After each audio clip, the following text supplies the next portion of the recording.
Everyone, welcome to my Sunday outing mini blog. এখন বাজে বিকালের 4টা। মাম্মাম, বেটু, সোনা পাপা মিলে বের হয়ে পড়লাম একটু ঘুরু করার জন্য। তার আগে আমরা পেট্রোল পাম্পে এসে বাইকে একটু তেল ভরিয়ে নিলাম। যাচ্ছি আমি, সোনার পাপা, আমার বোন আর ভাই।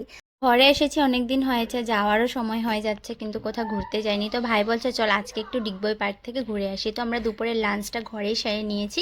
তো এখন বিকেল দিকে বের হয়ে পড়লাম। তো এই যে আমাদের লোকেশনে আমরা পৌঁছে গেছি। ডিগবই পার্ক প্রায় অনেক বছর পরে আসলাম। মিডিলে অনেক বছর না পার্কটা বন্ধ ছিল, তো এখন আবার রিওপেন করা হয়েছে। আর বাইরে একটা বাইক ছিল, সেখানে বসিয়ে সোনাকে অনেক ফটো ক্লিক করে নিলাম। তারপরে ঢুকে রাইট সাইডে জিমের কতগুলো কালেকশন ছিল। আগে না দোলনা টোলনা ছিল, এখন এগুলো নেই, এখন জিমের কিছু জিনিসপত্র ছিল। তো সেখানে সোনার পাপা একটু জিম করে নিল। আচ্ছা, তোমরা কমেন্টে জানিও তো ডিগবই থেকে আমার ব্লগ কে কে দেখো, ঠিক আছে? তো তারপর এখানের ভিউর মজাটা একটু নিয়ে নিলাম। আমার ডিগবই পার্কটা এত বেশি ভালো লাগে বিকজ এখানের ভিউ আর এখানে আসলে রিল্যাক্স ফিল করা যায় খুব বেশি। তোমাদের কেমন লাগে এই পার্কে এসে জানিও একবার। আর সোনাপাপা তো চারোদিকে দৌড়াদৌড়ি খুব মজা পেয়েছে। তোমরা কিন্তু স্কিপ করবে না, ব্লগটা পুরোটা দেখতে থাকো। আর আমি অনেক দিন পরে একটা বড় ব্লগও আপলোড করলাম রিলেটেড ভিডিওতে, গিয়ে সেটা দেখে নিও, ঠিক আছে? তারপরে ব্রিজের মধ্যে দেখো কত বড় বড় মাছ। তারপর আমি সোনার পাপা মিলে কতগুলো ইনস্টার জন্য রিলস ভিডিও শ্যুট করে নিলাম। ক্যান ইনস্টার রিলস তো একদম কম্পালসারি করতেই হবে। আর এই জামাটা পরে আমাকে কেমন লাগছে জানিয়ে। তো এটা না অনেক পুরনো একটা জামা, আমি কোথাও ওরকম যাইও নি, পরাও হয়নি, তো ভাবলাম আজকে এই সুযোগে পরেনি।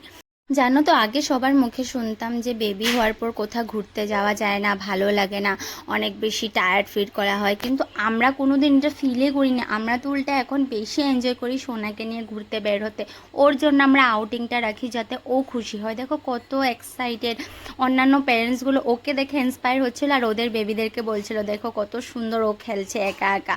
সোনা তো কেউর সাপোর্ট ছাড়াই নিজে নিজে সিঁড়ি দিয়ে উঠছে, কিন্তু আমার বোন ভাই পিছনে আছে। আমি কি ভিডিও শ্যুট করব, ভাই ওর ভিডিও শ্যুট করার জন্য পুরো উঠে পড়ে লেগেছে, কেন ও এত বেশি এক্সাইটেড হচ্ছিল। তারপর রিলসের জন্য ভিডিও শ্যুট করছিলাম, ভাই কখন বিহাইন্ড দ্য সিন তুললো জানি না। তো এইভাবে কাটলো আজকের দিনটা, খুব এনজয় করেছি। সানডের মিনি ব্লগ দিতে দিতে অনেকটা লেট হয়ে গেছে।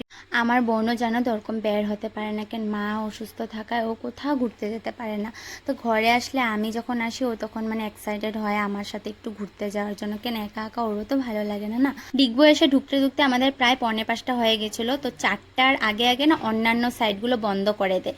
তো যেইটুক জায়গা আমরা ঘুরেছি সেটাই তোমাদের সাথে শেয়ার করলাম। তো এখন দেখো রাত্রের একটু ভিউটা শেয়ার করে দিলাম। এখন মোটামুটি 6টা 6:30 এরকম টাইম হবে। আমরা এখন হেলমেট পরে মার্ঘেটার দিকে রওনা দিলাম। ডিগবই আর কিছু খাইনি, কেন সোনা পাপা ঘুমিয়ে গেছিলো। মার্ঘেটা বাস রেস্টুরেন্টে গিয়ে সবাই বিরিয়ানি খেলাম। এভাবে কাটলো আজকের দিনটা। ভালো লাগে লাইক শেয়ার কমেন্ট অবশ্যই করো। তো চলো বাই।